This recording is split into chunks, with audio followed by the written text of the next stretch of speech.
Hello friends, welcome back to our channel Titli and Tinni. আজকের সকালটা খুবই সুন্দর, ওয়েদারটাও খুব সুন্দর, মেঘলা, একটুও গরম নেই আজকে। এই যে তিতলি একটু দুলে নিচ্ছে দোলনায়। ওদের আর আলাদা করে কোথাও যেতে হয় না এখন দোলনা দুলতে, কেননা ওদের বাড়িতেই এখন ছোট করে দোলনার ব্যবস্থা করে দেওয়া হয়েছে, যেখানে ও ওর বোনকে নিয়ে খেলতে পারে। আর এই যে তিন্নি কখনোই ওর খেলনা দিয়ে খেলে না, সব সময় এগুলো নিয়েই ও ব্যস্ত। খুবই ভালো লাগে ওর সব নিয়ে খেলতে, কেন জানি না। আর আজকে তিতলির আবদারে দুপুরে রান্না করলাম চিকেন। ওর খুবই পছন্দের চিকেন।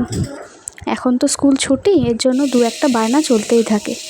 তো ওর পছন্দের জন্য রান্না করলাম দুপুরে চিকেন। এই যে বানানো হচ্ছে, আর ওকে খাবার খেতে দিয়েও দিলাম। এই যে ওর তো খেয়ে খুবই ভালো লাগছে বললো। আর আজকের আমার এই ভিডিওটি ভালো লাগলে একটা লাইক আর এই ছোট্ট চ্যানেলকে সাবস্ক্রাইব করুন। Thank you.